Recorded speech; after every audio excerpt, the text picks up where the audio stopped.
अस्सलाम वालेकुम स्टूडेंट्स, आज का हमारा लेक्चर नंबर 35 क्लास 10th का है। सब्जेक्ट मैथमेटिक्स, चैप्टर नंबर 5 हम डिस्कस कर रहे थे सेट्स एंड फंक्शंस।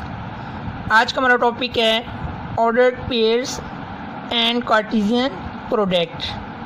सबसे पहले हम डेफिनेशन देखते हैं। ऑर्डर पेयर्स क्या होते हैं कि वो कहते हैं कि अगर हमारे पास जो है कोई से दो नंबर्स हों x और y, सपोज कर लेते हैं कि हमारे पास कोई से दो नंबर्स हैं। अब इन्हीं दो नंबर्स को अगर हम इस फॉर्म में लिख दें तो इसको हम कहेंगे ऑर्डर पेयर। अब इसमें ये ज़रूरी होता है कि जो हमने ब्रैकेट यूज़ करनी है ये राउंड ब्रैकेट हम यूज़ कर लेंगे, यहाँ पे करली ब्रैकेट या स्क्वायर ब्रैकेट यूज़ नहीं करेंगे ऑर्डर पेयर के लिए। अब स्टूडेंट्स में जो हमारे पास x और y है, x हमारे पास होता है, इसको हम कहते हैं फर्स्ट कोऑर्डिनेट, जो y है इसको हम कहते हैं सेकंड कोऑर्डिनेट। अब लेवल 9th में चैप्टर नंबर 8 में हम ये सीख चुके थे कि जो x हमारे पास है इसको हम कहते हैं फर्स्ट एलिमेंट को अब्सीसा, जबकि हमारे पास जो सेकंड एलिमेंट y है इसको हम कहते हैं ऑर्डिनेट। तो अब ऑर्डर पेयर की डेफिनेशन हमारे पास क्या बनेगी कि any two number x and y written in the form in the form of x y is called order pair। अब दो ऑर्डर पेयर ये तो थे इन जनरल। अगर हम इसको हम पर्टिकुलर केस में ले लेते हैं तो हमारे पास सपोज कर लेते हैं कि 6 और 7 ये हमारे पास एक ऑर्डर पेयर है। इसमें 6 जो है ये फर्स्ट एलिमेंट है जिसे हम अब्सीसा कहेंगे, जबकि जो 7 है ये सेकंड एलिमेंट है जिसे हम ऑर्डिनेट कहेंगे। अब 6 और 7 और अगर मैं एक और ऑर्डर पेयर लिख लूँ कि 7 6, तो ये दोनों कभी भी इक्वल नहीं हो सकते। इनकी तरतीब जो है ये हमने हमेशा जो है फर्स्ट एलिमेंट की इक्वल होना चाहिए, सेकंड एलिमेंट की इक्वल होना चाहिए, मतलब अब्सीसा के इक्वल हो, ऑर्डिनेट के इक्वल हो, तब ये दोनों ऑर्डर पेयर जो होते हैं ये इक्वल होते हैं। अब दो ऑर्डर पेयर कब इक्वल हो सकते हैं इन जनरल अगर हम डिस्कस करें कि एक्स वाई है हमारे पास और दूसरा हम कह दें कि हमारे पास जो है एस टी, ये कब इक्वल होंगे इफ़ मतलब कि हमारे पास जो है एक्स हमारे पास एस के इक्वल आ जाए और वाई हमारे पास टी के इक्वल आ जाए। तो कि अगर यहाँ पे भी एस हो यहाँ पे भी एक्स हो और सेकंड जो ऑर्डिनेट है हमारे पास वाई वाला, अब यहाँ पे भी टी होना चाहिए वाई की जगह पे टी, यहाँ पे टी की जगह पे वाई हो, तब ये दोनों जो हैं ऑर्डर पेयर इक्वल हो सकते हैं, अदरवाइज ऑर्डर पेयर इक्वल नहीं होंगे। नेक्स्ट हम देखते हैं कि हमारे पास कार्टेशियन प्रोडक्ट क्या होते हैं। कार्टेशियन प्रोडक्ट में बेटा ये होता है कि अगर हमारे पास जो है दो नॉन एम्प्टी सेट हैं, सपोज कर लेते हैं कि हमारे पास एक ए नॉन एम्प्टी सेट है, दूसरा हमारे पास जो है बी नॉन एम्प्टी सेट है। नॉन एम्प्टी सेट का मतलब कि इसमें कोई ना कोई एलिमेंट्स ज़रूर होंगे।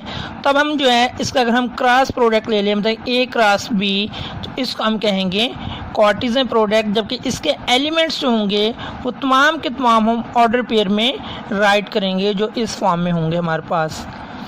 जबकि x जो है इसका फर्स्ट एलिमेंट सेट ए से बिलोंग करेगा, जबकि जो सेकंड एलिमेंट y है ये सेट b से बिलोंग करेगा। तो अब इसकी प्रॉपर डेफिनेशन हमारे पास क्या बनेगी, Cartesian product of two non empty set a and b denoted by a cross b consist of all order pairs x y such that x belong to a y belong to b। अब इसके particular case में एक example लेते हैं, फिर हम देखते हैं कि अगर कोई भी हमारे पास ए बी कोई से दो सेट्स हैं तो उसके कितने ऑर्डर पेयर बनते हैं, जो उसके एलिमेंट्स की तादाद कितनी होती है। हम सपोज कर लेते हैं एग्जांपल में कि हमारे पास जो एक नॉन एम्प्टी सेट ए है जिसमें एलिमेंट्स हैं हमारे पास 1 2, जबकि एक सेकंड सेट जो बी है उसमें एलिमेंट्स हमारे पास हैं 7 9। अब स्टूडेंट इसका हमने क्या करना है, कार्टेशियन प्रोडक्ट फाइंड करना है। कार्टेशियन प्रोडक्ट का मतलब क्या होगा कि हमने ए क्रॉस बी फाइंड करना होगा। तो ए क्रॉस बी कैसे हम फाइंड करेंगे, तो ए क्रॉस बी फाइंड करने के लिए हम लिखेंगे A cross B is equal to, सबसे पहले सेट ए लिख देंगे। सेट ए हमारे पास क्या है 1 2 है, उसके बाद क्रॉस, उसके बाद हमारे पास क्या आ जाएगा सेकंड सेट आ जाएगा। सेकंड सेट हमारे पास क्या है, सेट बी, उसके एलिमेंट्स राइट करेंगे 7 9। अब इनका क्रॉस प्रोडक्ट हमारे पास क्या बनेगा, क्रॉस प्रोडक्ट जो है मतलब कार्टेशियन प्रोडक्ट जो है ये हमेशा जो है ऑर्डर पेयर में राइट करेंगे बाय डेफिनेशन। अब इसमें राइट कैसे करने हैं, फर्स्ट एलिमेंट को हम लेंगे सेट ए के, इसको ऑर्डर पेयर सेकंड सेट के साथ राइट करेंगे, मतलब 1 को 7 के साथ, फिर 1 को 9 के साथ। फिर इसी तरीके से सेट ए का सेकंड एलिमेंट लेंगे 2, इसको भी हम 7 के साथ भी राइट करेंगे, 9 के साथ भी राइट करेंगे, तो हमारा जो है फर्स्ट एलिमेंट बन जाएगा 1 को हम 7 के साथ राइट करेंगे, सेकंड एलिमेंट हमारे पास बन जाएगा 1 को हम 9 के साथ। अगर सपोज दैट एक और एलिमेंट होता तब हम नेक्स्ट 1 को उसके साथ भी राइट करते। इसी तरीके से जो हमारे पास 2 हैं, 2 कब लेंगे तो 2 को हम 7 के साथ भी राइट करेंगे और 2 को हम 9 के साथ भी राइट करेंगे, तो हमारे पास जो है टोटल ऑर्डर पेयर कितने बन जाएंगे 1 2 3 4। तो ये कार्टेशियन प्रोडक्ट के 4 एलिमेंट्स होंगे। यहाँ पे जो 1 ऑर्डर पेयर है, जो 1 और 7 है, ये एक एलिमेंट काउंट किया जाएगा। 6 से 1 और 9 सेकंड ऑर्डर पेयर जो है ये सेकंड एलिमेंट है। 2 और 7 जो है ये तीसरा ऑर्डर पेयर है, ये थर्ड एलिमेंट है कार्टेशियन प्रोडक्ट का। 2 और 9 जो है ये हमारे पास जो है चौथा ऑर्डर पेयर है, तो ये फोर्थ एलिमेंट है। तो कि कार्टेशियन प्रोडक्ट में टोटल कितने एलिमेंट्स बने हैं 4। अब इसका अगर हम जस्ट ये चेक करना चाहें कि ये 4 कैसे आते हैं, तो इसका फार्मूला होता है कार्टेशियन प्रोडक्ट के एलिमेंट्स चेक करने का कि हम सेट ए के एलिमेंट्स देखेंगे, सेट बी के एलिमेंट्स देखेंगे, फिर इन एलिमेंट्स की जितनी तादाद होगी उसको आपस में मल्टीप्लाई कर लेंगे। फॉर एग्जाम्पल अब इसमें जो है गिवन जो है हमारे पास सेट ए के नंबर ऑफ एलिमेंट्स कितने हैं 2। इस तरीके से सेट बी के एलिमेंट्स कितने हैं वो भी 2। तो अब number of elements a cross b कितने बन जाएंगे, इन दोनों को हम मल्टीप्लाई कर लेंगे 2 × 2 4, जो कि हमारे पास एग्जाम्पल में 4 एलिमेंट्स आ चुके हैं। तो उम्मीद है कि ये टॉपिक अच्छे से समझ आ चुका होगा। अब स्टूडेंट नेक्स्ट देखते हैं एक्सरसाइज में। एक्सरसाइज हमारे पास है 5.4। स्टूडेंट एक्सरसाइज 5.4 में अकॉर्डिंग टू स्मार्ट सिलेबस हमारे पास इसमें जस्ट 2 ही क्वेश्चंस हैं। एक्सरसाइज 5.4 के क्वेश्चन नंबर 3 का जो पार्ट 3 है ये सिलेबस में शामिल है, और उसके बाद एक्सरसाइज 5.4 क्वेश्चन नंबर 5 का पार्ट 2 जिनके ऊपर ये स्टार्स बने हुए हैं, ये 2 पार्ट सिर्फ शामिल हैं अकॉर्डिंग टू स्मार्ट सिलेबस। तो अब इसमें क्वेश्चन नंबर 3 में वो कहता है find a and b if, आगे ऑर्डर पेयर दिया हुआ है, तो अगर वो कह दे कि दोनों ऑर्डर पेयर आपस में इक्वल हैं तो अब हम क्या करेंगे, हम ए और बी की कैसे वैल्यू फाइंड करेंगे। अब सीसा को अब सीसा के इक्वल पुट कर लेंगे, ऑर्डिनेट को ऑर्डिनेट के इक्वल पुट करके हम ए और बी की वैल्यू फाइंड कर सकेंगे। जबकि क्वेश्चन नंबर 5 में वो कहता है कि इफ़ एक्स हमारे पास सेट है, उसके एलिमेंट्स हैं ए बी सी, 3 एलिमेंट्स हैं, एंड वाई हमारे पास है डी ई, इसमें 2 एलिमेंट्स हैं, then find the number of elements in y cross x। अब इसमें हमने इसका कार्टेशियन प्रोडक्ट फाइंड नहीं करना, जस्ट कार्टेशियन प्रोडक्ट के नंबर ऑफ एलिमेंट्स फाइंड करने हैं। तो इसको भी हम देखते हैं अभी। तो पार्ट 3 का क्वेश्चन नंबर 3 का पार्ट 3 पहले सॉल्व करते हैं। इसमें वो कहता है कि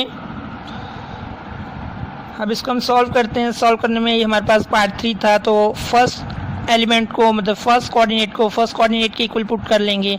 अब इधर से अब सीसा है हमारे पास 3 - 2 है कोमा से पहले, जबकि राइट हैंड साइड पे कोमा से पहले a - 7 ये अब सीसा है, तो ये हमारे पास बन जाएगा सोल्यूशन में 3 - 2a इज इक्वल टू आगे आ जाएगा a - 7। इस तरीके से जो ऑर्डिनेट है सेकंड जो एलिमेंट है हमारे पास b - 1 इज इक्वल टू इधर से y ऑर्डिनेट तो आ जाएगा 2b + 5। अब स्टूडेंट हम इसमें क्या करेंगे कि इधर से हम a की वैल्यू फाइंड कर लेंगे, इस इक्वेशन को सॉल्व करेंगे तो हमारे पास b की वैल्यू आ जाएगी। अब a की वैल्यू हमारे पास क्या बनेगी, ये प्लस a है, इधर आके क्या हो जाएगा -a हो जाएगा, जबकि -7 सेम +3 है तो इधर आके क्या हो जाएगा -3a, तो ये बन जाएगा -3a is equal to -10, negative sign से नेगेटिव साइन कैंसिल हो जाएगा, तो 3a is equal to 10, a is equal to 10/3। 3 एक वैल्यू आ चुकी है। सेम टू सेम इसी तरीके से अब हम क्या करेंगे, बी की वैल्यू फाइंड करेंगे। तो बी की वैल्यू के लिए मतलब कि वेरिएबल वाली सेपरेट करनी है हमने टर्म्स। तो ये b प्लस 2b है, लेफ्ट साइड पे शिफ्ट करेंगे तो -2b प्लस 5 -1 है, राइट हैंड साइड पे आएगा तो +1। अब ये बन जाएगा हमारे पास -b = 6 और b की वैल्यू आ जाएगी -6। इस तरीके से क्वेश्चन नंबर 5 को हम देखते हैं। इसमें उसने कहा है कि आपने just number of elements find करने हैं किसके, y क्रॉस x के। तो सबसे पहले हम सेट x का नंबर ऑफ़ एलिमेंट्स देखते हैं। तो सेट x के हमारे पास जो नंबर ऑफ़ एलिमेंट्स हैं, यहाँ पे n जो है ये नंबर ऑफ़ एलिमेंट्स को शो करता है। ये हमारे पास कितने हैं, 3। अब सेट ऑफ y के हमारे पास नंबर ऑफ़ एलिमेंट्स कितने हैं, वो हमारे पास हैं 2। तो number of elements y cross x हमारे पास कितने बन जाएंगे, number of elements y cross x = इन दोनों को हम मल्टीप्लाई कर लेंगे। तो 3 × 2 तो 3 2s are 6, इसका ही आंसर बन जाएगा इंशाल्लाह। नेक्स्ट हमारा टॉपिक होगा बाइनरी रिलेशन। तो इसकी स्टूडेंट आपने डेफिनेशन और ये दोनों पार्ट्स आपने अच्छे से कर लेने। इससे रेलिवेंट पेज नंबर 98 पे एक एग्जाम्पल है, वो भी आप क्लास में करेंगे, वो आपकी असाइनमेंट है इंशाल्लाह। नेक्स्ट लेक्चर तक अल्लाह हाफिज़।